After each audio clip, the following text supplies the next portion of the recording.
ભાઈ ચૈતરભાઈ વસાવાએ જેલમાંથી સમાચાર મોકલ્યા છે અને એમના પત્ની વર્ષાબેન વસાવાએ આજે એક મોટો ખુલાસો કરી નાખ્યો છે કે ચૈતરભાઈ વસાવાને જે 7 વર્ષની સજા ફટકારવામાં આવી અને હવે ચૈતરભાઈ વસાવા જેલની બહાર ક્યારે આવશે, શું સંદેશ મોકલ્યા છે જેલની અંદરથી।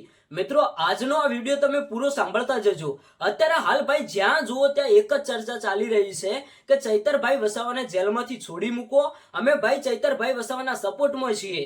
તો મિત્રો, જ્યાં જુઓ ત્યાં એક જ નારા લાગી રહ્યા છે કે ચૈતરભાઈ વસાવાને જેલમાંથી છોડો, અમારા નેતા અમારા હક અને અધિકાર માટે લડતા હતા અને તે નેતા સાચા છે, તમે એમને ખોટી રીતે જેલમાં ફસાવો છો। તો મિત્રો, આજના જે મોટામાં મોટા સમાચાર મળ્યા છે, મિત્રો ફક્ત 2 મિનિટનો વિડીયો છે, આ વિડીયો તમે પૂરો સાંભળતા જજો। જો ભાઈ તમે ડેડિયાપાડાના ધારાસભ્ય ચૈતરભાઈ વસાવાને થોડો પણ સપોર્ટ કરતા હોય તો મને ખબર છે કે આજે ચૈતરભાઈ વસાવાને હજારો અને લાખોની સંખ્યામાં લોકો સપોર્ટ કરે છે।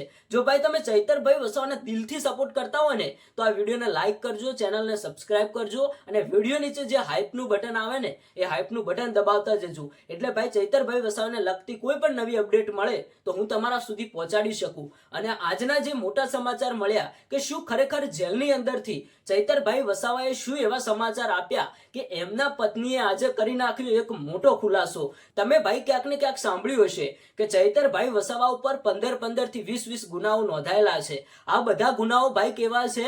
પોતાની જનતાના હક અને અધિકાર માટે સરકાર સામે લડત લડતા હોય એ ચૈતરભાઈ વસાવાને ક્યાંક ને ક્યાંક જેલમાં ફસાવવામાં આવે છે। આવા ભાઈ કંઈક ગુનાઓ છે જે 15 થી 20 ગુનાઓ છે। તો ભાઈ તમે વિચાર કરો કે ચૈતરભાઈ વસાવા પોતાની જનતા માટે થઈને જેલમાં જાય છે અને ભાઈ ચૈતરભાઈ વસાવાએ જેલમાંથી એ પણ સમાચાર આપ્યા છે કે મારી સાથે જે બીજા ખેડૂતો છે, મારા પત્ની છે, એમના જામીન પહેલા મંજૂર કરાવો, એમને જેલની અંદરથી પહેલા છોડાવો, પછી મને છોડાવજો। ભાઈ તમે વિચાર કરો કે આ એ જ છે ચૈતરભાઈ વસાવા જે ભાઈ જેલમાં બેઠા છે છતાંય એવું કહે છે કે પહેલા ખેડૂતોને છોડાવો પછી મને છેલ્લે છોડાવજો। મિત્રો, આ છે ભાઈ ચૈતરભાઈ વસાવાની ચાહના, આવા છે કંઈક ચૈતરભાઈ વસાવા। તમે શું કહેશો ચૈતરભાઈ વસાવા વિશે? કોમેન્ટ કરીને જણાવતા જજો।